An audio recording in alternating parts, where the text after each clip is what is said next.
Okay, so Into the Metaverse Part 2 end of year recap.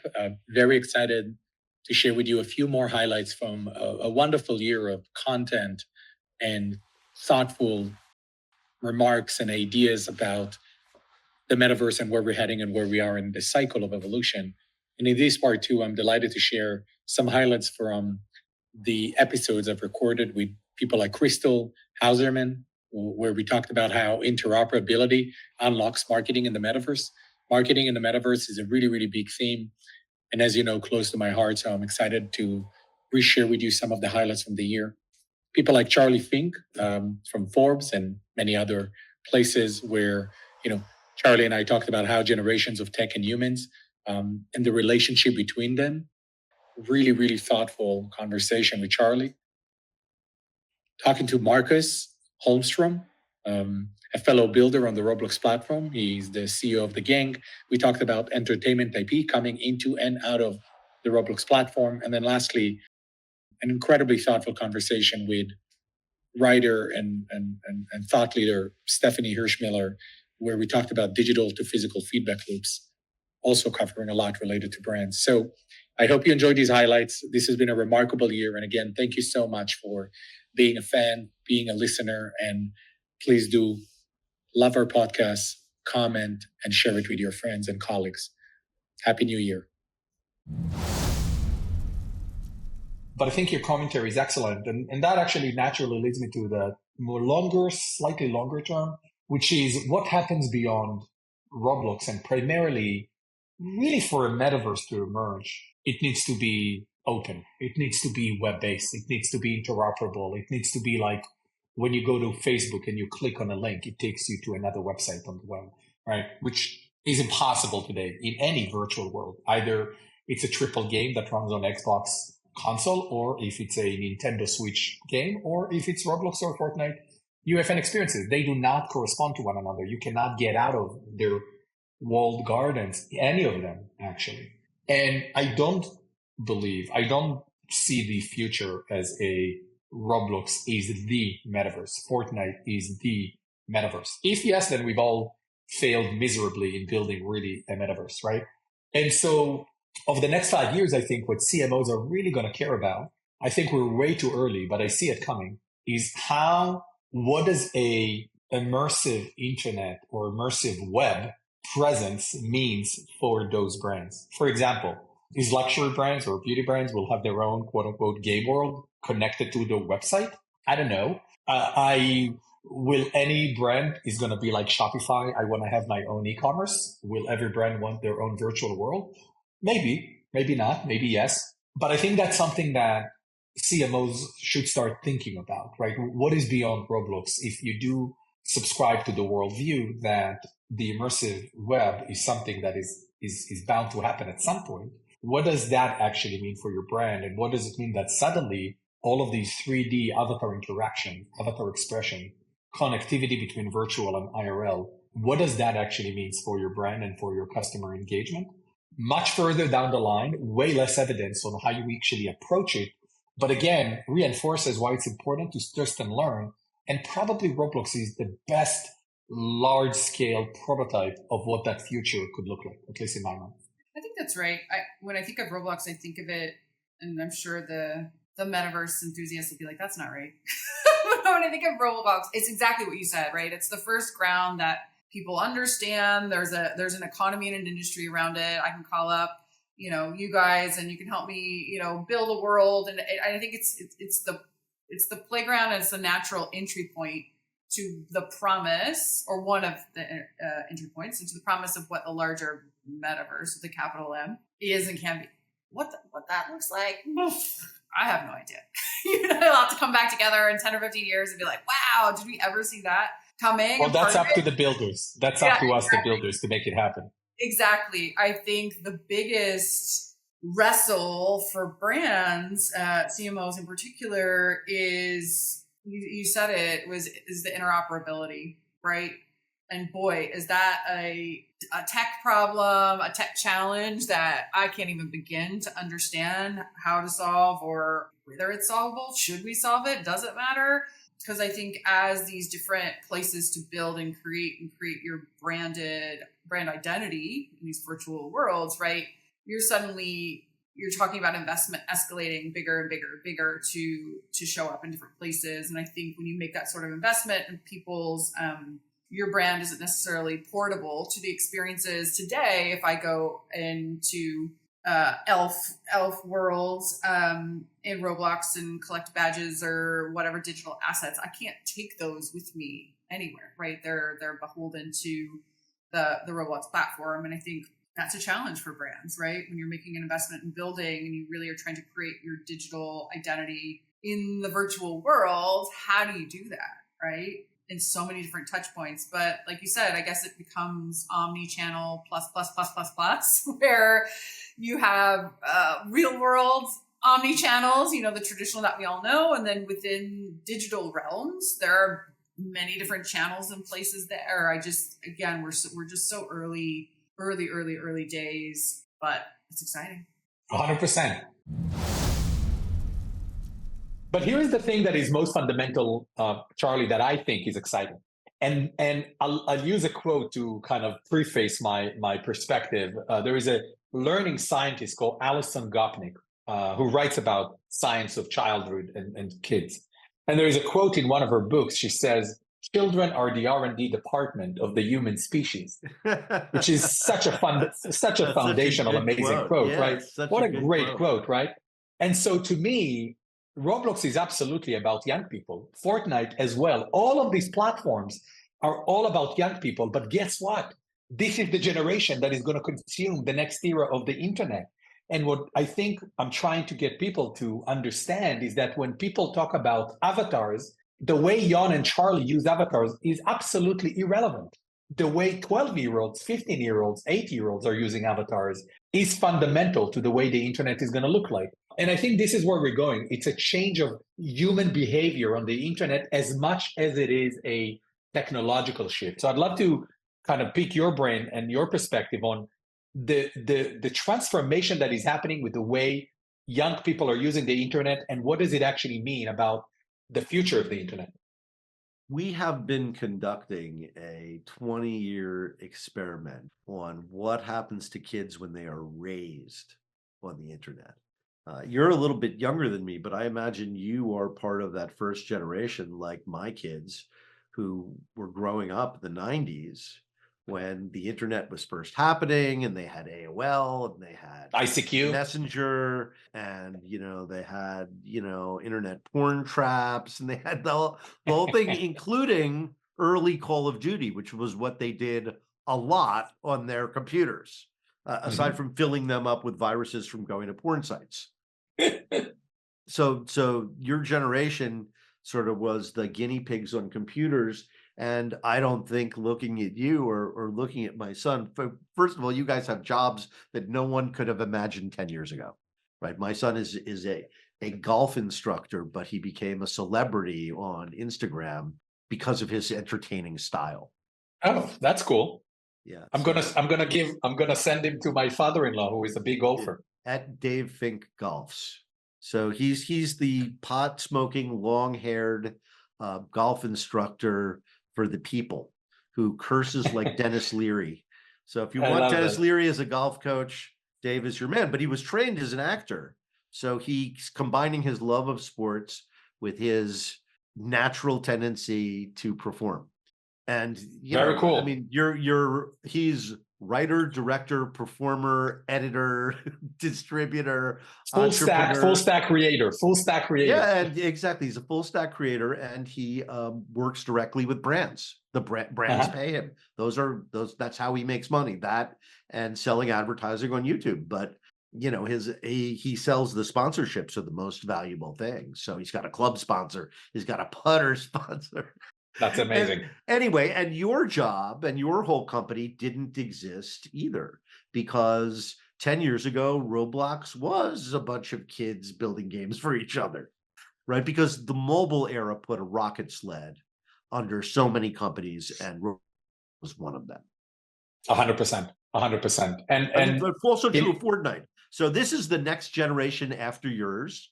I don't think it did your generation that much damage. But then came my daughter's generation, and she had a smartphone and was messaging with her friends when she was 10.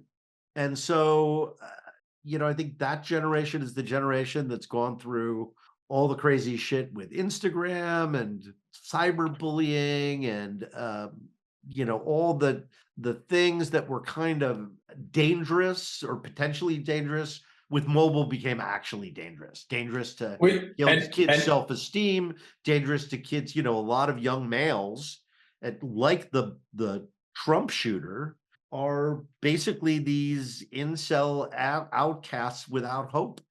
Yeah, it's a big problem, and actually, I think the virtual world, the media and technology world that you and I live in, helped create those people, right? Yeah. That is the unintended consequence of all these changes. Yeah, and it doesn't help that in the United States, everyone can access, ammunition whenever they want and how they want. And that is not something I am in favor of. And it also creates an authoritarian atmosphere for the police because they're afraid every person they're interacting with has a weapon. And it's funny because I did a ride along with sheriffs about 7 years ago for a Forbes story on simulation and training. And they have a big simulator for the LA Sheriff's Department, which, by the way, is the largest police organization in the world because they have 35,000 square miles to patrol. And so they have 35,000. It's a 35,000 person organization. It's almost as big as the entire state National Guard. Wow! And that's so just the LA. This is the LAPD. This is the Sheriff's Department. LAPD is just LA City. This is the rest of Southern California. Got it. And so I'm going through these simulations with them, and everybody's got a gun, and everybody is drunk or high. And I'm like, how come everybody you deal with is drunk and high and has a gun? And the guy goes, well, that's who we deal with. We get called for a drunk and high person, and they probably have a gun. Yeah, it's unfortunate, and this is a whole different conversation and a whole different podcast. I know I got going. This is a tech podcast, and really, I think the point that we're making here is that it is a very different world. The kids who are playing these games are very different from you and very different from my kids. And they see the world in a different, or I should say, they see a different world and have a different perspective than we have or our kids have, because their world has a digital dimension to it, which is bigger and has more reality to it and has more of an effect directly on the real world than anything you fucked around with or my kids fucked around with. So, we're escalating the unintended consequences. We really don't know what's going to happen, but I think that the mental health problems that are arising because of the increased digitization of the world are concerning. It's not going to stop us. I mean, the one thing I have learned is that you're not going to stop technological progress. This idea that we're going to tame and control AI is kind of laughable, but okay, people feel like they need to do that, but you're not going to Technology has always been deterministic. It doesn't stop. It doesn't care what we think. And by the way, technology is people. Humanity, human beings. We are relentless in the pursuit of advancement. It will never stop. This is part of why we're here. Let's be clear, there's greed involved here. 100%. AI agents is $1 trillion category that is just emerging. And so who's competing? The biggest companies in the world, of course. Yeah. And to close the loop on this wonderful quote I shared with you earlier, right? That children are the R&D department of the human species. There is pros and cons for that, right? It's great because they show us what the future, but they're also victims of the technologies being created because a 10-year-old, a 12-year-old do not know the impact. And neither do we. What it does to their brain. Neither do we. We're experimenting on them. To a large extent, you're right. And I think when we talk about these fully immersive virtual world in 3D, Charlie, I believe what we've experienced for the last 20 years with social media, the metaverse and virtual world, that's going to be on steroids in terms of the impact on people. Yeah, I agree. I think that social media has turned out to be, in a way, the killer app of mobile, right? Because I look at my phone 400 times a day. Why? Why? Nothing has happened in the last 5 minutes. But well, although there's a very adorable picture of my granddaughter there, Look so at that. that's a reason to look at your phone every 5 minutes. But That no, is true. That I is look at true. my phone every 5 minutes because I want a dopamine hit. I want an email. I want some other human to connect with me. I want a text. I Yeah. want a picture of my granddaughter. I'm very greedy for pictures of my granddaughter. And you know what? I get them because my daughter-in-law lives with a phone in her hand. If I look at the Uh-huh. phone 400 times a day, she looks at the phone 400 times a day. So very early in my writing about XR, I heard for a speaker named Patty Mays at the MIT Media Lab. And Patty is a professor there and an author and thinks big thoughts about humans and media. So she said, you look at your phone 400 times a day, most kids do also, you are multitasking, right? You're going back and forth between the physical world and the digital world in your palm, right? And it's an unnatural thing, right? Man is meant to look up and out, and therefore you have a reason to bring the display up to the eyes, right? So she was a big proponent of bring the display up to the eyes, take what we're doing in our hand and put it on our head. And I was an acolyte. I was a believer in that for about 5 years. That sort of always on AI, the thing that Roni Abovitz, my podcast co-host, that was his dream for Magic Leap. And but the technology is just not there for see-through AR. Pass-through, where you're using cameras like you do on your smartphone, is certainly there. That's how the Apple Vision Pro works. But it's for see-through is a very, very, very difficult thing to do and continues to be kind of limited, small field of view, difficult to Yeah. create content for. So we'll see. We'll see what happens with the Vision Pro. I think they're putting a display in the Ray-Bans, which are wonderful, by the way. They look great, they feel great, they sound great. They're trying to do something with the cameras as turn them into sensors. Glasses are a great platform for sensors. It's kind of janky now, but you can see how those glasses could be a platform for AI agents. In fact, you could have the sensors communicating with the AI to provide it context, right? Where am I? What am I doing? Inside, outside, whatever. And the AI could take it from there. In fact, I'm so excited about AI and sensors. I wonder what the display is for, right? Because everything's still going to run off the computer in your phone. It's not going to run off the thing that you're wearing. We're very far away from doing that. So fine, it's Yeah. going to be running off of my phone. So I've got a pretty big display right here in my hand.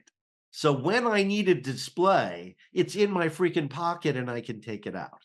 The assumption is that when you have AI and sensors that you'll need a display is something that, displays are really hard. And as I said, this is a good display. So It's not bad. I think that Patty was wrong. And I think that she's not wrong that looking at your phone 400 times a day is bad. But I think that is the problem, not the fact that it's this device that we look down in our hand. If I could look at it once every 30 minutes, I would be much better off. I mean, that would be a great discipline if I could discipline myself in that way, but I am not great at disciplining myself. The things that I got first very excited about Roblox is that because of the sheer size of the community, and because it's not just a community of players, it's also a community of creators, right? There's an estimated, let's call it 1 million creators and developers on the platform, right? Many of them are more amateur, not professional studios. But that also means that there is just a constant, never-ending influx of new IP created. Now, most of that IP is not IP that you would say, oh, that would be a perfect Netflix show for kids, right? It's not. But there's certainly an opportunity for new IP to be created. How big do you think Roblox can get as a platform where prime mass market IP can actually be born on the Roblox platform and then get out of the Roblox platform into other gaming platform, other linear media platforms, et cetera, et cetera. That will happen. You have seen a few kind of initial trials, but mainly from building an IP on the platform. And I fully agree with you. Most IPs on the platform are probably not transferable to a Netflix series or something else. Some of them are, but a lot of them are not. You have, however, seen a few kind of trials to build a new IP on the platform, and from professional companies. And I think you will see more of that because you want to create something for the community with so many millions of people. And if you succeed there, yeah, then you have kind of the roadmap ready to kind of move forward. Building something outside, you have seen a few cases as well of building a small mini TV series and these kind of things as well from actually brands on the platform. Nothing has been super popular yet, but of course it will come. But I also think you will see traditional gaming companies entering the platform more than what you have seen before. And that's something that you have started to see. And for example, one of the biggest games on the platform was bought by one of the bigger gaming companies, without going into names. And you obviously see an interest from traditional gaming industries to understand and get into the platform. But I think it's going to take longer for the games to come out from that platform into other medias and these kind of things. Yeah, I think it's just require a certain level of business experience and skill set to take a game and turn that into a popular franchise. I think it will happen. That's part of what excites me is that opportunity to build things that can be transferable and evolve. It kind of makes sense. It's just not easy to do, obviously. You're right. We are seeing more and more established IP coming in. You guys have been working with a bunch of different great IP. We just launched in pay beta Pac-Man Simulator, the first official Pac-Man, which we're excited about. I think there is a lot of opportunity there on the business model side. I think a lot of entertainment IP, they are still trying to wrap their head around, wait, am I coming into the Roblox platform to make money? Or am I coming into the Roblox platform for marketing of my next movie or my mobile game? Or am I coming into both of those objectives and it's a different type of execution? I think there's a lot of low-hanging fruit, but the jury is still out there on what is the most effective way for entertainment IP to come into the platform. But I'd love to hear from your experience what you're seeing. No, but I think depending on what kind of brand you are, there is a place for you on the platform, first of all. And if you look into entertainment IPs, we recently launched a Shrek game on the platform together with DreamWorks, NBCU. Also, right now, we have Kung Fu Panda that's in early access. And those I can speak about because they're out of the box. And we have seen quite a lot of interest for both the games. And I think looking into that one, because Shrek is an IP that's slightly toward an older, more mature audience.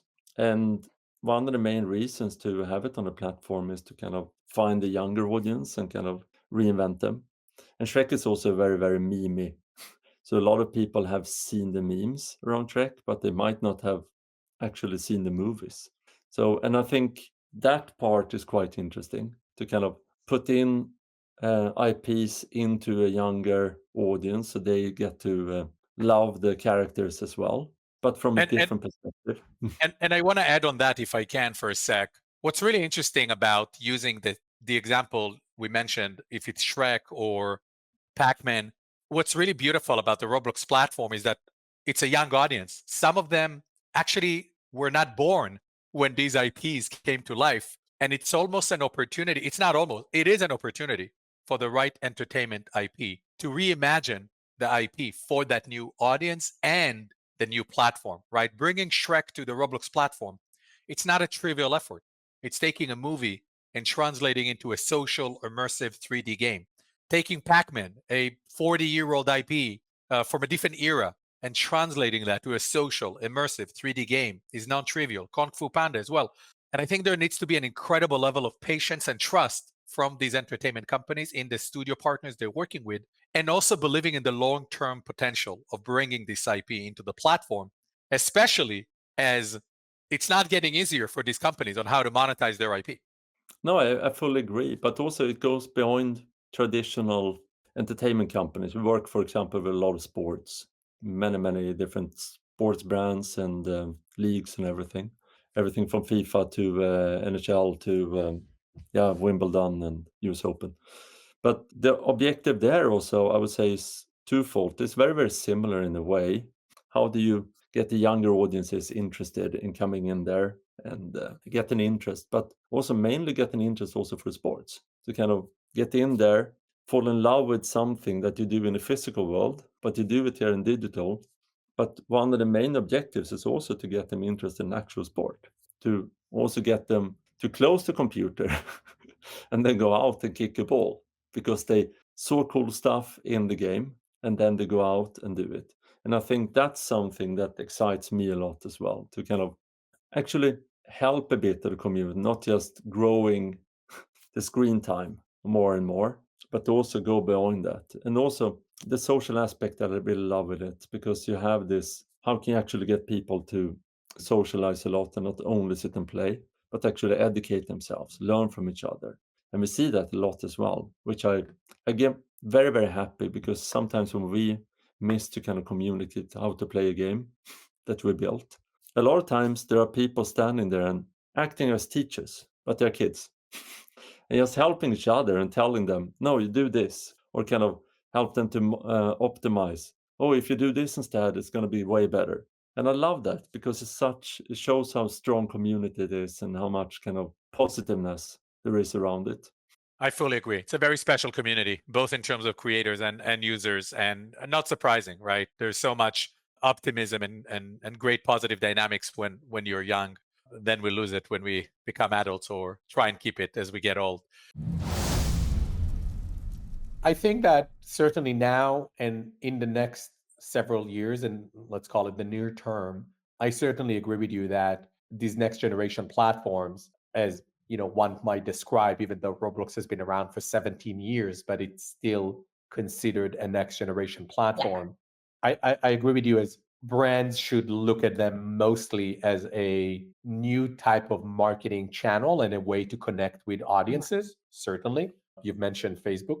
I don't know of anyone below age 25 that even has a Facebook username. I mean, I'm not using Facebook almost at all, certainly not that generation. So yes, in a way, Roblox, Fortnite, Zepeto, whatever the platforms are, they are all a new kind of marketing channel for brands to connect with those audiences, and that is certainly the case. But I think there's something deeper happening, Stephanie, which is really hard to think about at the moment, because with all respect and as much as we are amazed by what is possibly currently with 3D game engines and the fidelity of art and graphics and the way your avatar looks like, I think we're going to look back in 5-10 years, maybe more, and we'll look back and say, oh my God, like it's like you and I are looking today on what existed in the 80s and the 90s. It's like, yeah, oh my like when God, the internet started, for example. exactly, Yeah, like it's super great. pixelated characters and art, and it's like the web was terrible, and look where we are now. So so let's play it out. And I think when we move into that domain where there is almost indistinguishable ability to distinguish between our virtual look and feel and our physical identity, I can't help but thinking that there's going to be a generation of internet users who are going to not only create their virtual avatar and, hey, it looks cool and so on and so forth, but I do think there's a really good chance. Look, I might be wrong, and I'm not saying if it's good or bad. I'm just saying Yeah, exactly. technology is an enablement ultimately of human endeavor, ingenuity, creativity, expression. And I certainly see a world where, maybe even my 3-year-old baby girl, by the time she's 17, 18, 20, a young woman, I think there is a really good chance that the technology and the face expression, the emotional expression, the physical aptitudes of our identity online will get to such an advanced place that I could see people purchasing a new type of lipstick that is actually purely virtual and it's only for their virtual avatar. And they actually put a lipstick on every single day and they change their outfits and they buy a new purely virtual Levi's jeans. I actually see that happening. And here is what gives me the audacity to I mean, do you think know that what? that could. Up to a point, people, whether it's Roblox, whether it's Bitmojis that DressX are now doing and Snapchat and et cetera, I think people do that now up to a point.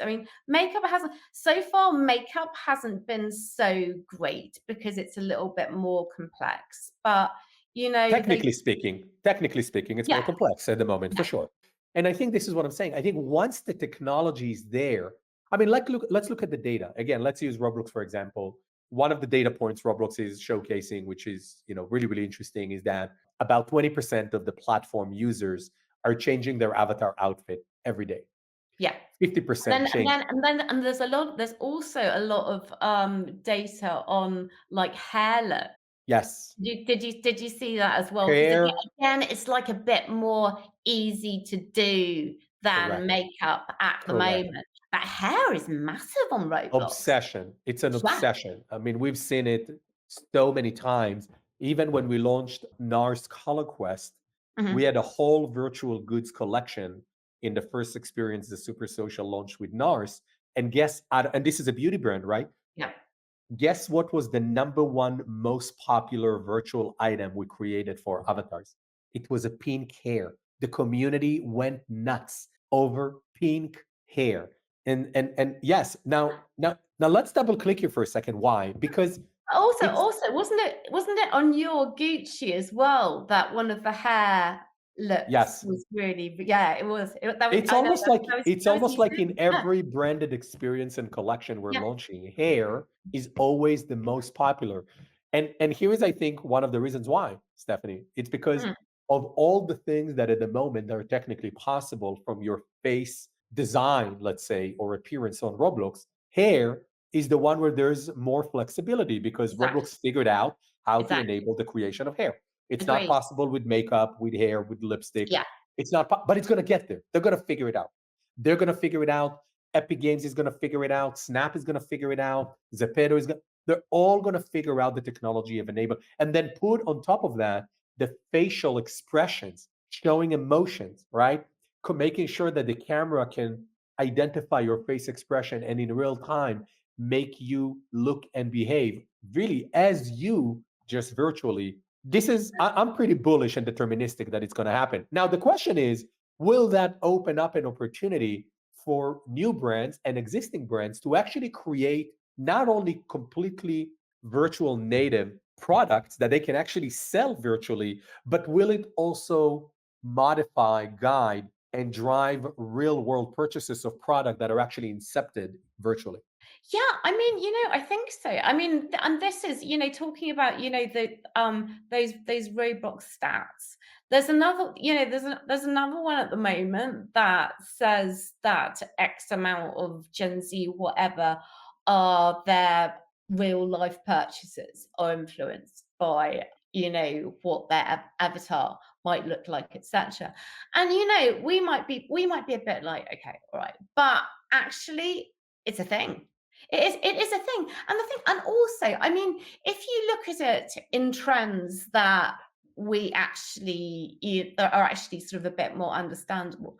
If you sort of look at, Japanese anime trends and all that sort of thing, that has really gone into that has really gone into fashion as well. So I think this is just this could be just an extension of that we've already seen being born out in fashion trends. So yeah. What you said about the facial expressions is interesting too, because that's what we're already doing with emojis, right? And now that is it Instagram who've just released like about 1 trillion? Oh no, it's the new update for the iPhone with the AI that have just released literally 1 trillion or more different emojis. Configuration, yes. Yeah, exactly. So it's happening. 100%. Thank you so much for listening to this week's episode of Into the Metaverse. We hope you learned a lot and explored new aspects of the metaverse.